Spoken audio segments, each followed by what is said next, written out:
Começa agora o programa Equipe em Casa, um show de conhecimentos indo até você. Olá, amigos. Mesmo em tempo de pandemia, em tempo de Olimpíadas, mas em tempo também do Equipe em Casa estar sempre do seu lado, buscando soluções para o seu futuro. Primeiro módulo de hoje, Educação Infantil com a professora Sheila. Olá, meus amores, tudo bem com vocês? Espero que sim. Olha só, a tia Sheila separou uma história bem legal para vocês. É a cidade das formas geométricas. Em uma linda cidade, moravam 4 amiguinhos. O retângulo, o quadrado, o círculo e o triângulo.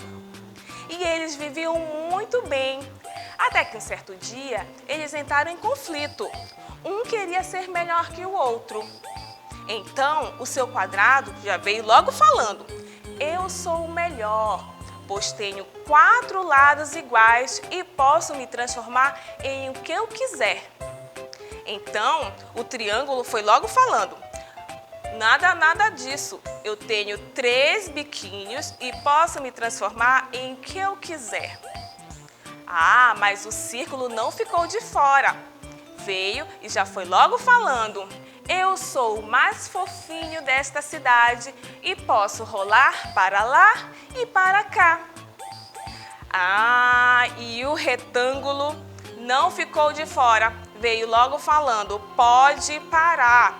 Eu sou o melhor dessa cidade, pois fico em pé ou deitado e posso me transformar em o que eu quiser. Aquela discussão não tinha fim. Até que então apareceu uma outra forma, a forma do amor. Quando ela chegou lá, ela falou: meus amiguinhos, vamos parar com essa discussão. Isso é muito feio. Todos vocês são muito importantes. E vocês unidos, vocês podem se transformar em muitas outras coisas. Olha só você, círculo, com o triângulo, você pode ser um rostinho de palhaço ou até mesmo um sorvete. E você, quadrado, com o triângulo, você pode ser até uma casa. Ou o retângulo com o triângulo, vocês podem ser um foguete e até a lua. Olha só que legal! Vocês podem ser muitas coisas. O retângulo com o círculo pode ser um pirulito. Olha só que legal! Para a alegria da criançada. Então, as formas geométricas perceberam que elas unidas, elas podem ser muito mais divertidas. Tudo isso pela forma do amor. Olha só, criançada, vocês perceberam como as formas geométricas elas estão muito presentes no nosso dia a dia? Na nossa escola, na nossa casa ou até mesmo na rua. E onde mais você acha que tem as formas geométricas? Você pode olhar ao seu redor e ver qual formato geométrico você encontrou. Aí você pode comentar aí embaixo, tá bom? Um beijo da tia Sheila e até a próxima. É isso. Agora que as crianças já conhecem mais sobre forma geométrica, não sai daí, Equipe em Casa volta já. Pesquisas comprovam: escolas pouco arejadas favorecem a propagação do coronavírus. Aqui no Colégio Equipe, seu filho não corre esse risco. Temos ambientes amplos, confortáveis e arejados. O Colégio Equipe conta com a excelência do ensino híbrido, totalmente voltado ao novo normal. Colégio Equipe, 2º e 3º lugar geral no Enem. Matrículas abertas.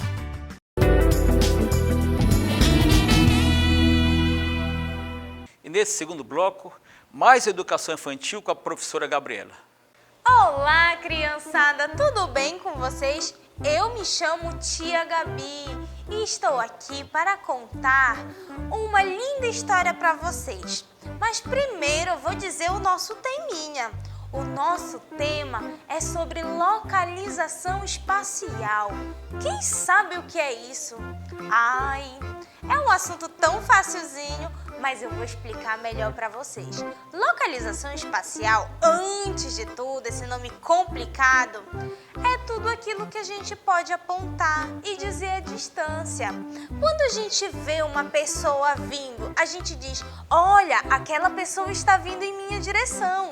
Você sabe que ela está vindo, então tem uma distância. Olha, aquele carro está perto de mim, então você sabe a direção e o tamanho da distância.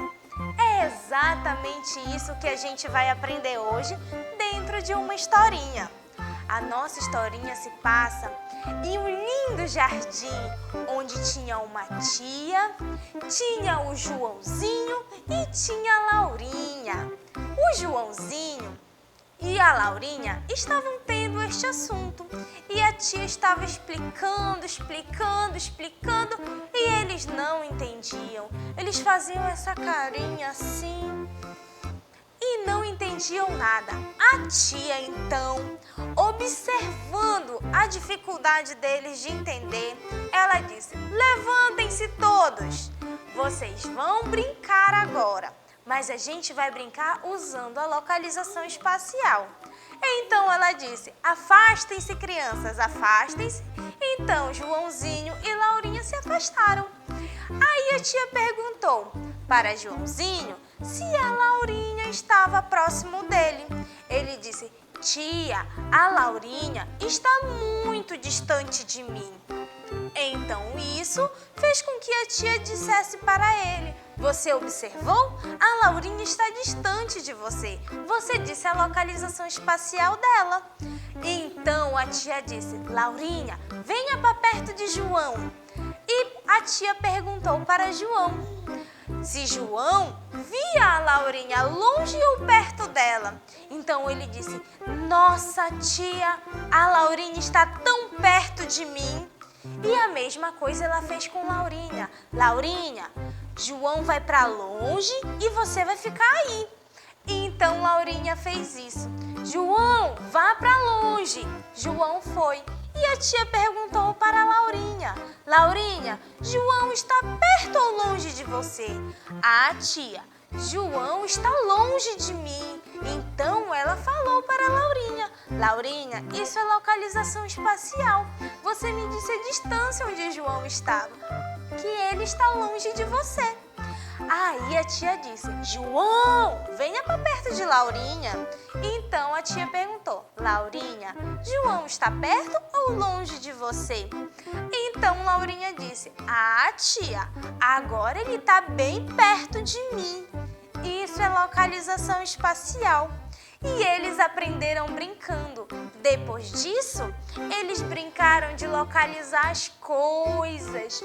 Olha o tanto de coisa que tem ao seu redor.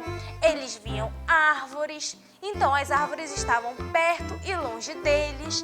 Eles viam a grama, viam a distância de olhar de cima para baixo e perceberam que essa distância é alta para eles. E a grama é bem pequenininha, pois ela fica cortadinha. Então isso fez eles terem dimensões das coisas. É como a gente pegar uma régua, a gente dizer para ver: ah, vamos conferir de 1 a 30 na régua, ela tem um tamanho. Isso é localização espacial, um tamanho de 30 centímetros. Mas se a gente disser eu só quero 15 centímetros, então a gente só confere metade da régua. Isso é localização espacial, crianças. Viu como é legal de aprender a localizar? A gente pode localizar tudo que a gente observa. E você aí, o que tem perto de você? Tá perto ou tá longe de você? Isso é legal de ver. É como olhar a telinha do celular. Tem gente que olha aqui em cima, mas tem gente que olha aqui e tem gente que olha lá na televisão. Tá bom, crianças? Beijo, até a próxima! Não esqueça de curtir o vídeo, tá bom?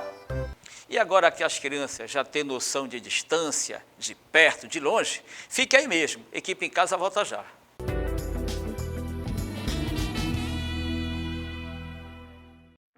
No novo normal, uma boa escola deve oferecer biossegurança, espaço amplo e arejado para preservar a saúde de seus alunos. Tudo isso você encontra no novo Colégio Equipe no Trem. Uma nova escola com a excelência do ensino online e plataforma digital que está revolucionando o aprendizado no Brasil. O sistema SAE Digital. Em 2021, seu filho merece uma nova escola com segurança e conforto. Novo Colégio Equipe Trem.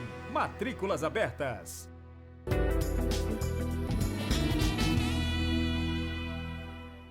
Nesse terceiro bloco, matemática com o professor Adalto. Olá pessoal, tudo bem?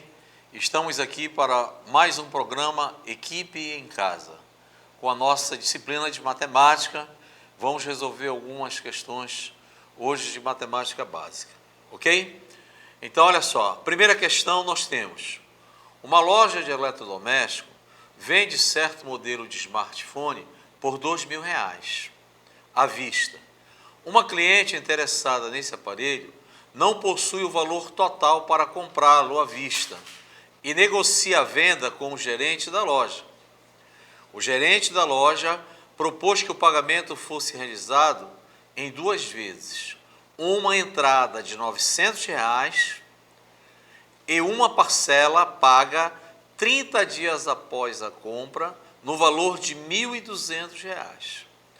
Considerando que a cliente aceitou a proposta do gerente, o percentual referente aos juros pagos pela compra foi de aproximadamente, então ele quer o percentual referente aos juros pagos pela compra do smartphone que custava R$2.000. Então olha bem, o valor do smartphone foi R$2.000. A pessoa que comprou deu R$900 na primeira parcela, ou seja, na entrada, R$900. Se eu tirar os R$900 do valor do smartphone, ele ficou devendo para a loja R$1.100, ok? Esse é o valor que ela deveria pagar para a loja, R$1.100. Porém, o gerente propôs para ela comprar o smartphone pagando R$900 de entrada e com 30 dias ele vai pagar R$1.200. Então, olha, se ele vai pagar R$1.200, mas na realidade ele devia R$1.100, então quanto ele vai pagar de juros? Ele vai pagar de juros R$100. R$100. Ok? Por que ele vai pagar R$100 de juros? Porque o valor que faltava era R$1.100, mas como ele vai pagar 30 dias após a compra, o gerente propôs para ele pagar R$1.200, ok? Então, o valor dos juros pago foi R$100, ok? Ele quer o percentual equivalente a esses juros, ok? Então, o que é que você vai fazer? O que é que você vai fazer? Você vai pegar os juros, R$100, e vai dividir pelo valor que deveria ser pago, R$1.100. Então, é 100 dividido por R$1.100, ok? Por que 1.100? Porque é o valor que ele ficou devendo, ok? Então, se eu simplificar os 2 zeros de cima com os 2 zeros de baixo, eu tenho 1 sobre 11. 1 dividido por 11 vai dar um valor de 0,0909, ok? Se você dividir 1 por 11, 1 por 11. Ó, 1 dividido por 11 e 1 eu não consigo dividir por 11, 0, ponho 0, 10 eu não consigo dividir por 11, acrescento mais um 0, coloco mais um 0, agora sim, 100 por 11 dá 9. 9 vezes 11 dá 99. Aí você faz a divisão, 1 dividido por 11 dá 0,09 ou 0,0909. Para me transformar em porcentagem, eu multiplico por 100 e divido por 100, ou seja, eu ando 2 casas decimais. Se eu andar 2 casas decimais, vai dar 9,09%. E a alternativa mais próxima é a letra C de casa, 9,1%. 9,1%. Ok? Então essa é a nossa primeira questão. Beleza? Vamos à segunda questão. Uma pessoa faz um empréstimo de R$ 5.525 a um amigo e decide cobrar juros simples a uma taxa de 5% ao mês completo, decorrido da data do empréstimo até a quitação da dívida. No mês em que o amigo decidiu quitar sua dívida, o valor se encontrava em R$ 7.182,50. Então, ele pediu por uma renegociação, conseguindo que fosse cobrado apenas 2% de juros por mês completo decorrido, ainda sob o regime de juros simples. Ao quitar a dívida, quanto em reais o amigo desta pessoa economizou com relação ao acordo inicial? Olha, nós temos aí uma questão de juros simples, tá? Então, o que é que nós temos? A questão de juros simples envolve essa expressão. Olha, os juros simples é definido pelo capital vezes a taxa vezes o tempo dividido por 100. Ok? Lembre-se que a taxa e o tempo tem que estar na mesma grandeza, tá? Se a taxa é ao mês, o tempo é mensal. Se a taxa for anual, o tempo vai ser anual. Se a taxa for diária, o tempo vai ser ao dia, ok? Aí ele tem, olha, o capital aplicado foi R$ 5.525, certo? Ele aplicou a uma taxa de 5% ao mês, 5% ao mês, a juros simples, certo? Decorrido o tempo, ele deveria pagar, ele devia ao amigo que o emprestou R$ 7.182,50, correto? Este valor de R$ 7.182,50 é o valor do montante, ou seja, é o capital mais os juros. Quanto ele pagou só de juros? Só de juros ele pagou R$ 7.182,50 menos R$ 5.525. Se eu subtrair, eu vou encontrar 50, 7, 5, 61. Ou seja, o valor dos juros pago foi R$ 1.657,50, certo? É a diferença entre o montante que ele devia e o valor que ele emprestou, ok? Olha só, eu tenho os juros, eu tenho o capital, eu tenho a taxa. Eu não sei qual foi o tempo que esse capital ficou aplicado, ok? Então, eu vou calcular o tempo que esse valor ficou aplicado, ok? Então, eu vou substituir o que eu tenho na minha expressão. Olha, os juros é 1.657,50, o capital é 5.525, a taxa é 5%, o tempo é T e eu vou dividir por 100. Pronto. Ok? Vou simplificar o 5 com o 100, aqui vai me dar 20. Esse 20 vem multiplicando, o tempo vai ser 33.150. E o 5.525 vem dividindo, 5.525. Se você fizer essa divisão, eu vou encontrar 6. Então, o tempo que esse capital ficou aplicado foi o tempo de 6 meses. Certo? Ok. Aí o que foi que aconteceu? ele iria pagar R$ 7.182,50, ok? Ele propôs uma renegociação e pediu para que ele pagasse 2% ao mês em juros simples, ok? Então, eu já sei o tempo que o capital ficou aplicado, foi 6 meses. O tempo que o capital ficou aplicado, 6 meses. Qual foi o capital? 5.525. Na taxa de 5% ao mês, ele pagaria R$ 7.182,50. Como ele fez a proposta para pagar 2% ao mês, qual vai ser o juro agora que ele vai pagar? Vamos dizer que seja o juro 2. O juro 2 vai ser o capital vezes a taxa vezes o tempo dividido por 100. O capital é o mesmo, 5.525. A taxa proposta é de 2% ao mês. Então, aqui é 2% ao mês.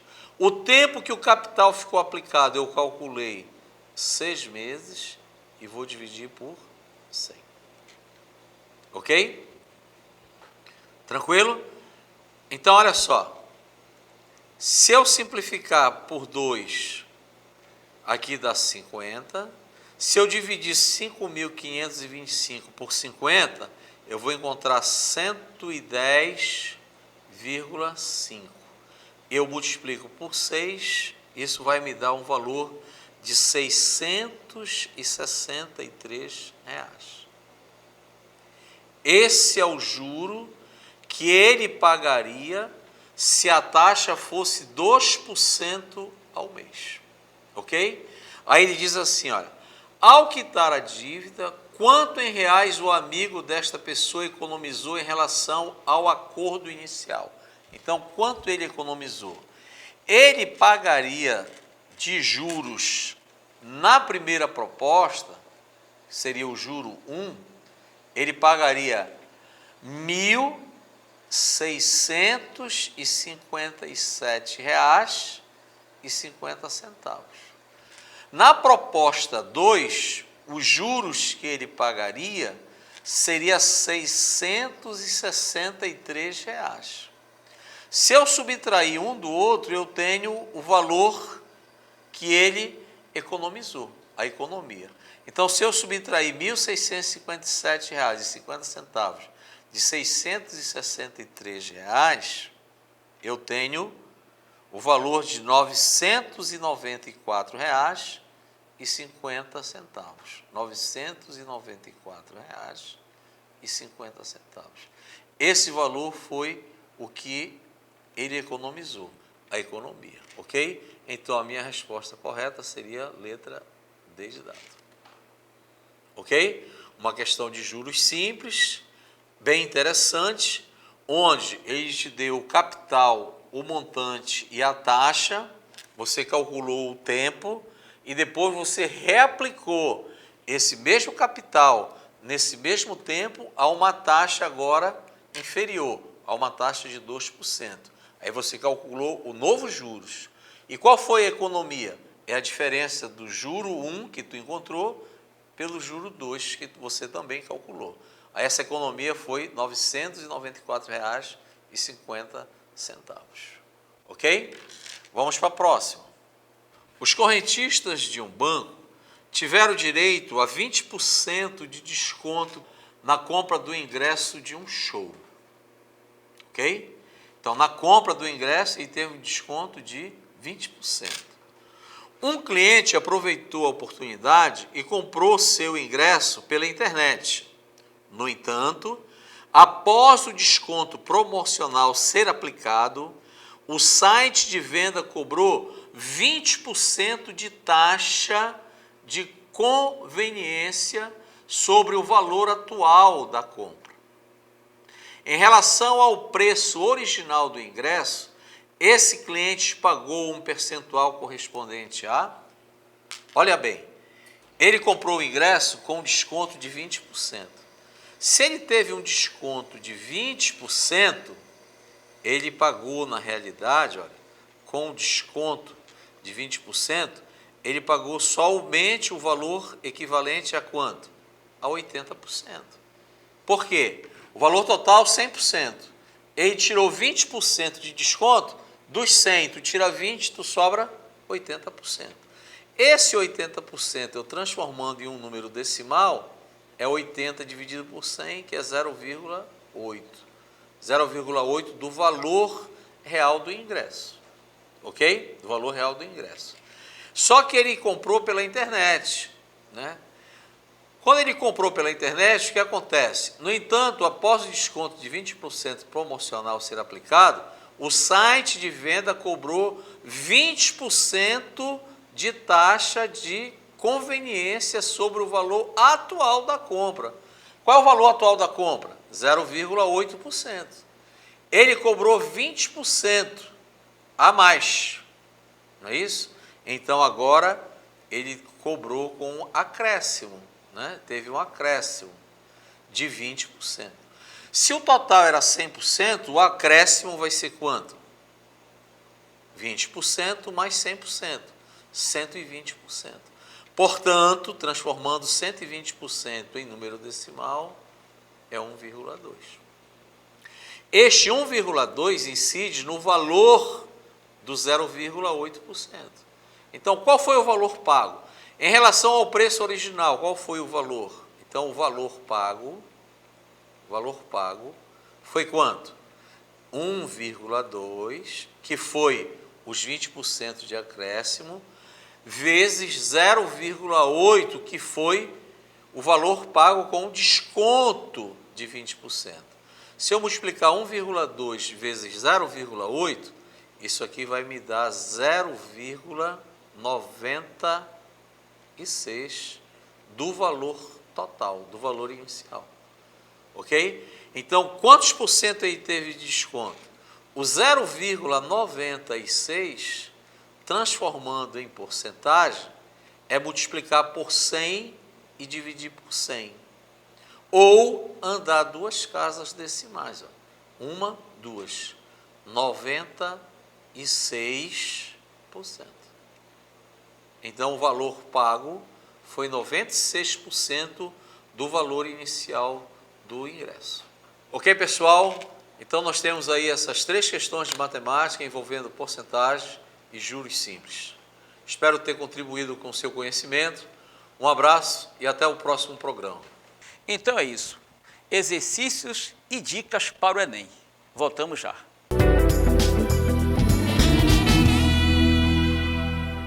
O Colégio Equipe continua dando um show de aprovação em medicina. Vitória Larissa Dias dos Reis e Yasmin Guerra Mendes, que também provaram a todos nossa excelência no ensino, sendo aprovadas no curso de medicina. Eu me orgulho de estudar na Equipe. Para mim, não existe colégio melhor que o Equipe. Colégio Equipe, 2º e 3º lugar geral no Enem. Matrículas para 2021 abertas do maternal ao ensino médio.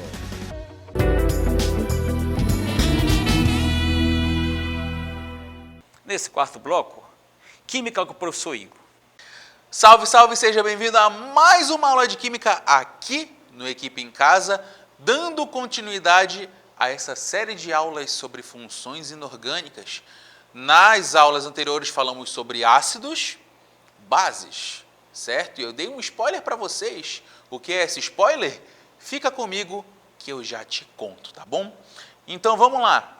Antes de eu falar para vocês sobre sais, tenho que falar sobre reações de neutralização ou reações de salificação, que é um tipo de reação muito importante na química orgânica.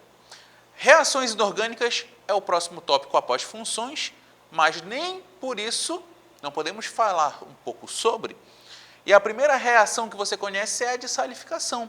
Como é que ela funciona? Você tem um ácido, juntamente com uma base, eles irão reagir e você terá a formação de sal e água. Por isso que é a reação de salificação, você está formando sal. Também reação de neutralização, porque nós temos os H+ do ácido interagindo com o OH- da base. A H+ caracteriza a acidez, o OH- caracteriza basicidade, os dois reagem, acontece uma neutralização, tranquilo? E, detalhe, como é que a gente monta essa reação? É bem simples. Lembra aqui, olha, os ácidos, eles possuem hidrogênio ionizável, o H+, e geralmente o ácido é um hidrogênio ligado a um ametal, geralmente. Então aqui, olha, você tem essa separação, H+, e vai formar aqui um ânion qualquer. E aqui nas bases, aqui nas bases, nós temos o metal ligado a hidroxila, tirando o caso da base de amônio, que é a exceção da regra, né? Mas aqui nós temos metal ligado a hidroxila, então faz aqui a quebra. Então nós temos o cátion do metal, mais e OH-. Então o que acontece aqui, meu nobre? Acontece uma reação, que mais para frente vamos estudar, reação de dupla troca. Então acontece essa troca entre cátions e ânions. Então nós temos aqui, olha, o cátion da base vai interagir com o ânion do ácido, formando aqui o nosso sal. O sal que não tem H+, nem OH- como seus íons. E o H+ e o H- vão interagir formando a nossa aguinha, porque H2O é o mesmo que HOH. Olha só que bacana. É uma outra representação da água. Fica até mais fácil para você visualizar. H+, OH-. Olha só que bacana. Isso é reação de neutralização, salificação. Com isso, agora nós temos os seguintes cenários. Nós podemos ter o que chamamos de neutralização total, certo? Na neutralização total, a quantidade de H+ produzida pelo ácido tem que ser igual à quantidade de hidroxilas produzidas pela base. Igual, neutralização total, não vai pender para nenhum lado. E o sal normal é formado. Quer um exemplo? Olha aqui, nós temos o HCl mais NaOH, ácido clorídrico e base de sódio, hidróxido de sódio. Então segue o esquema aqui, olha, faz a quebra, H+, Cl-, Na+ ou H-. Então aqui, olha, H+ e OH- vai formar a nossa água. Aqui é a água, H2O ou HOH. Coloco assim para facilitar a sua visualização. E aqui nós temos Na+, Cl-, juntou os dois, mais com menos, neutralizou bonitinho, não preciso balancear. Cátion sempre vem na frente, então NaCl.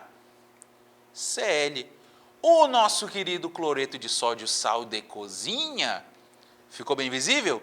Reação de salificação. Ai, tá fácil essa reação, é mais batida que andar para frente. Não, tem problema. Aqui nós temos o ácido sulfúrico e uma base de magnésio. Então aqui, olha, faz a quebra. Cada H é mais, mas nós temos 2 H+. Cada hidroxila é menos, só que nós temos 2 hidroxilas.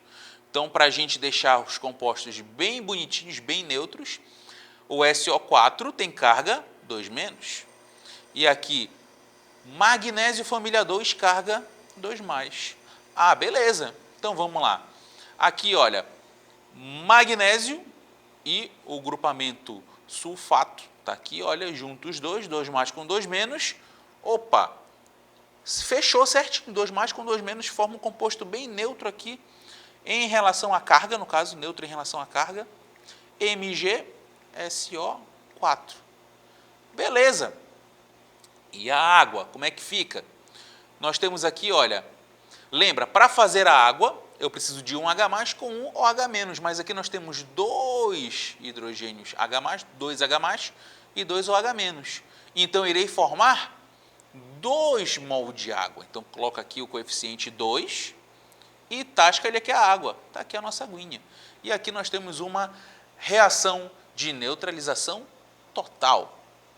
Já na neutralização parcial, é quando nós não temos a mesma quantidade de H+ e OH-. O sal será ácido se tivermos o H+ em predominância. Agora, se o OH- estiver em maior quantidade, nós teremos um sal básico, um sal de caráter iônico básico. Então, olha aqui, H2SO4, ácido sulfúrico, e NaOH. Lembrando, neutralização parcial, não preciso balancear isso aqui. Então, vem comigo, olha só, faz a quebra. Então, o que acontece aqui? Eu tenho H2, certo? Então, cada hidrogênio é mais. E aqui eu tenho NaOH. Então, presta atenção numa coisa.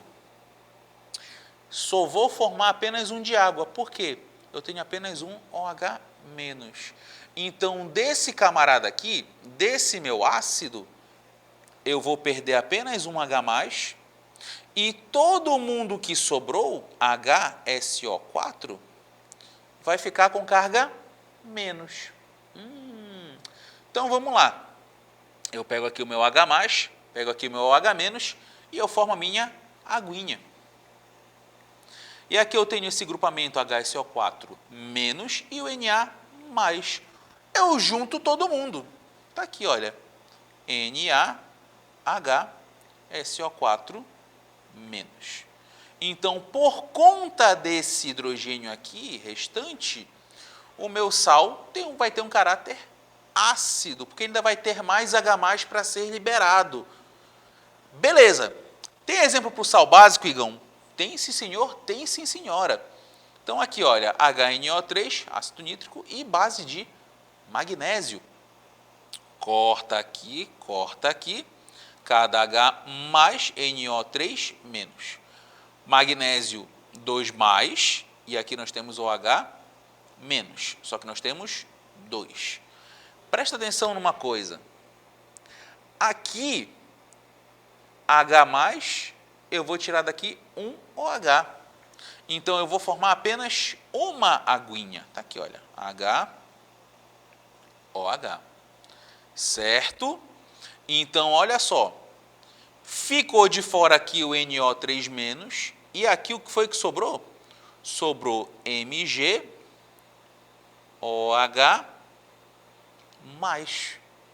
Porque eu perdi apenas uma hidroxila. Olha só que viagem. Então, eu tenho que juntar todo mundo aqui, esses dois, o MgOH+, e o NO3-.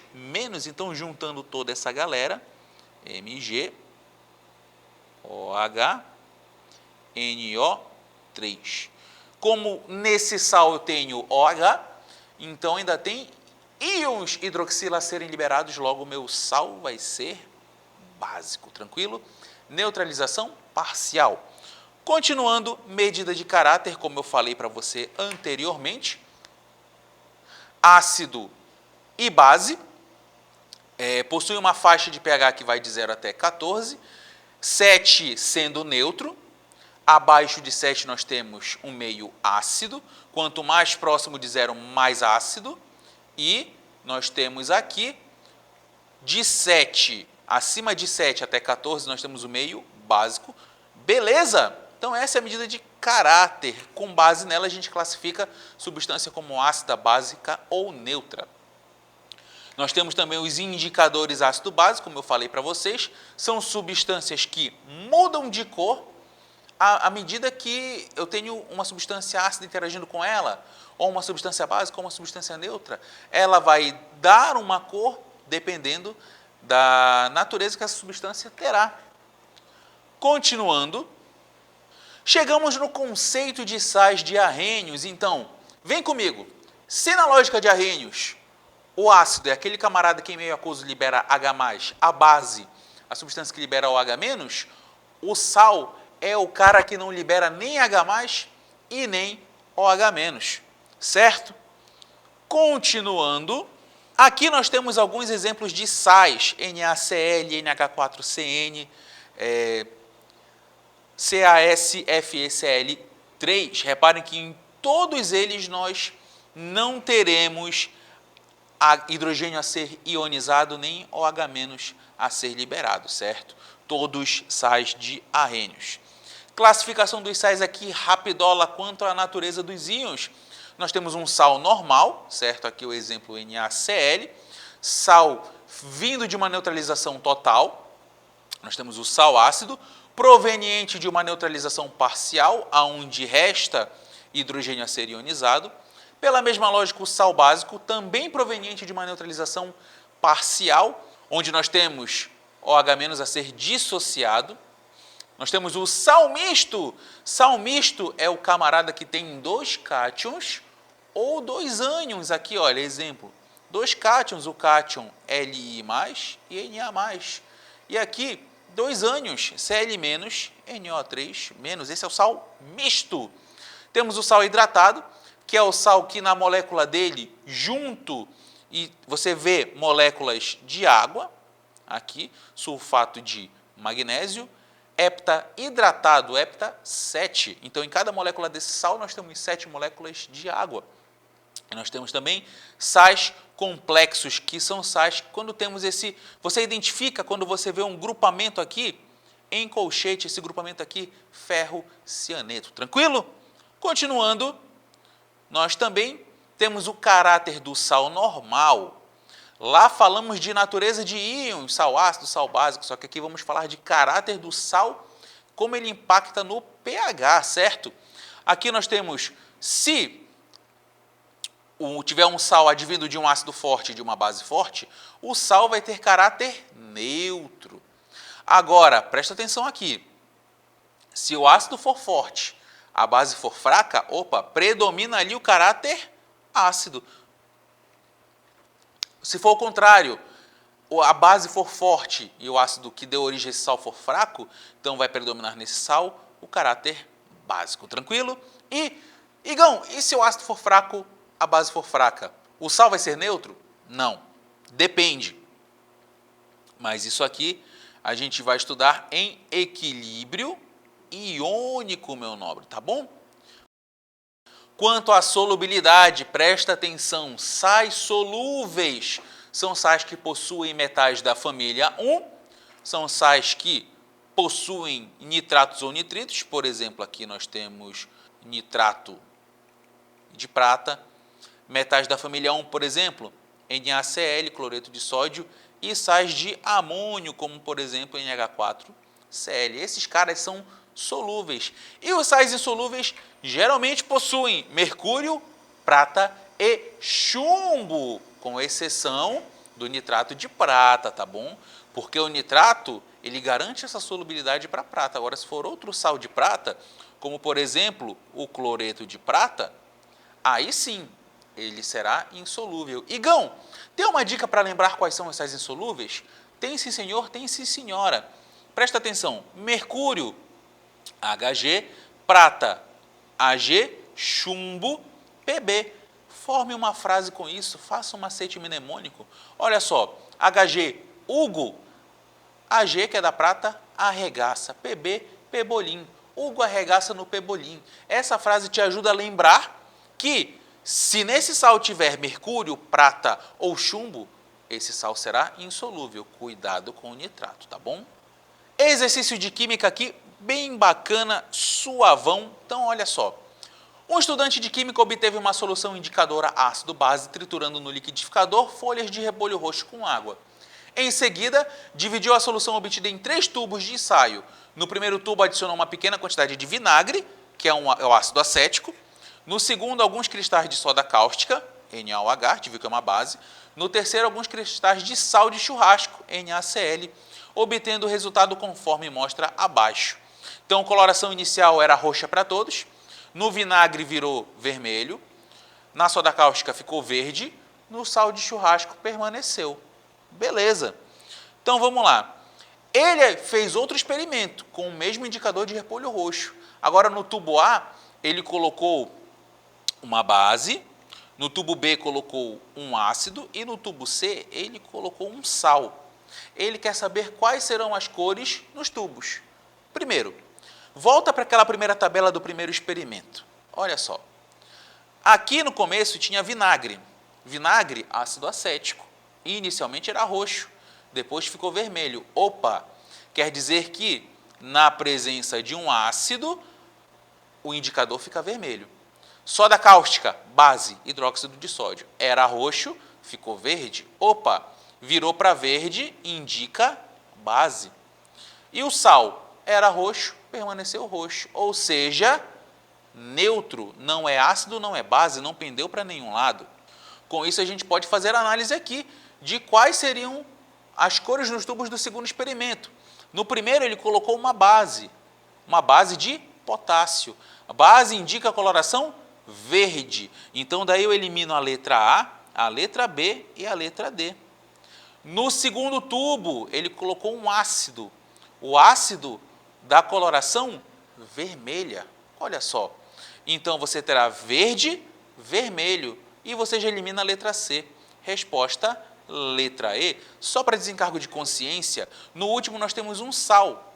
E o sal, você viu? Esse sal, no caso, é neutro. Então, colocou roxo, permaneceu roxo. Verde, vermelho e roxo. E essa é a resposta da questão. Espero que você tenha gostado da aula. Em caso de dúvidas, deixe sua mensagem aqui no Facebook ou no YouTube. E nos vemos na próxima. Falou! Sais é um assunto muito presente nas provas de Química. Mais um programa Equipe em Casa, a caminhada continua e até a próxima. Termina aqui, Equipe em Casa. Um show de conhecimentos indo até você.